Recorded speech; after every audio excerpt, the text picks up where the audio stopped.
ಪತ್ರಿಜಿಯ 5 ಬೆರಳುಗಳ ಪರಿಕಲ್ಪನೆಗಳು 5 ಫಿಂಗರ್ಸಲ್ಲಿ ಪತ್ರಿಜಿಯವರು ಎಲ್ಲ ಒಂದು ಜ್ಞಾನವನ್ನು ಕೊಟ್ಟಿದ್ದಾರೆ. ಇದು 5 ಫಿಂಗರ್ಸ್ಗೆ 5 ಈಸ್ ಅಂತಾರೆ. ಏನದು ಅಂದರೆ ಇದು E for experiment, E for experience, ಇನ್ನೊಂದು ಇ ಫಾರ್ ಎಕ್ಸ್ಪ್ರೆಷನ್, ಇನ್ನೊಂದು ಇ ಫಾರ್ ಎನ್ಲೈಟನ್ಮೆಂಟ್, ಇನ್ನೊಂದು ಇ ಫಾರ್ ಎಂಜಾಯ್ಮೆಂಟ್. ನೋಡಿ, ಈ ಬೆರಳುಗಳಲ್ಲೇ ಫಸ್ಟ್ ನಾವು ಧ್ಯಾನಕ್ಕೆ ಬಂದಾಗ ಪ್ರತಿಯೊಬ್ಬರು ಧ್ಯಾನ ಮಾಡ್ತಾ ಇರ್ತಾರೆ. ಬರೀ ಧ್ಯಾನ ಒಂದಲ್ಲ, ಫಸ್ಟ್ ಎಕ್ಸ್ಪೆರಿಮೆಂಟ್ ಮಾಡಬೇಕಂತೆ. ಇವಾಗ ಯಾರಾದರೂ ಏನಾದರೂ ಅಗ್ರಿಕಲ್ಚರ್ ಮಾಡ್ತಾರೆ, ಅಲ್ಲಿ ಎಕ್ಸ್ಪೆರಿಮೆಂಟ್ ಮಾಡ್ತಾರೆ. ಸೈಂಟಿಸ್ಟ್ಗಳು ಏನೋ ಕಂಡುಹಿಡಿಯೋಕ್ಕೆ ಮಾಡ್ತಾರೆ, ಅಲ್ಲಿ ಒಂದು ಎಕ್ಸ್ಪೆರಿಮೆಂಟ್ ಮಾಡ್ತಿರ್ತಾರೆ.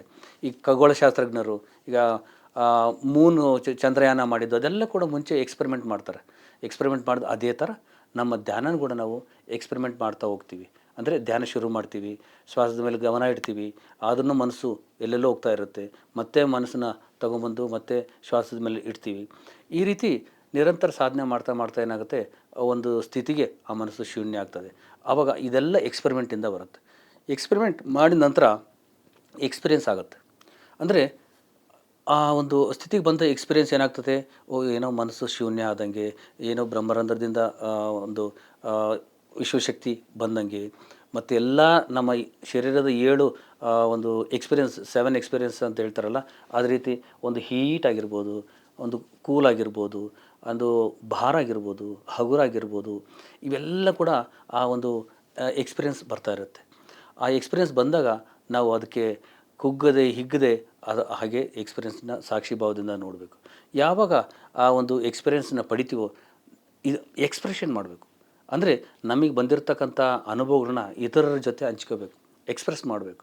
ಅದರಲ್ಲಿ ಯಾವುದೇ ಆಗಿರ್ಬೋದು, ದುಃಖ ಆಗಿರ್ಬೋದು, ಸಂತೋಷ ಆಗಿರ್ಬೋದು, ನಾಲೆಡ್ಜ್ ಆಗಿರ್ಬೋದು, ಯಾವುದೇ ಜ್ಞಾನ ಕೂಡ ನಾವು ಅದನ್ನು ಎಕ್ಸ್ಪ್ರೆಸ್ ಮಾಡಬೇಕು. ಇನ್ನೊಬ್ಬರಿಗೆ ಅದನ್ನು ಸಪ್ರೆಸ್ ಮಾಡ್ಕೊಂಡು ಇಟ್ಕೋಬಾರ್ದು. ಅದನ್ನು ಎಕ್ಸ್ಪ್ರೆಸ್ ಮಾಡಿದಾಗ ಎಲ್ಲರಿಗೂ ಆ ಜ್ಞಾನ ಹೋಗ್ತದೆ. ಆ ಎಕ್ಸ್ಪ್ರೆಸ್ ಮಾಡ್ತಾ ಇರ್ಬೇಕು.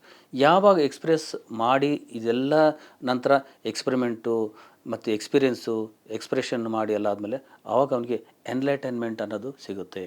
ಅವನು ಆ ಎನ್ಲೈಟನ್ಮೆಂಟ್ ಸ್ಥಿತಿನ ತಲುಪ್ತಾನೆ. ಎಲ್ಲ ಒಂದು ಬ್ಯಾಲೆನ್ಸ್, ಎಮೋಷನಲ್ ಬ್ಯಾಲೆನ್ಸ್ ಎಲ್ಲ ಮಾಡಿಕೊಂಡು ಅವನು ಎನ್ಲೈಟನ್ಮೆಂಟ್ ಸ್ಥಿತಿಗೆ ಬರ್ತಾನೆ. ಯಾವಾಗ ಎನ್ಲೈಟನ್ಮೆಂಟ್ ಆದ ನಂತರ, ಇದೆಲ್ಲ ಸ್ಥಿತಿಗಳಾದ ನಂತರ ಅವನು ಯಾವಾಗಲೂ ಎಂಜಾಯ್ಮೆಂಟ್ ಇರ್ತಾನೆ.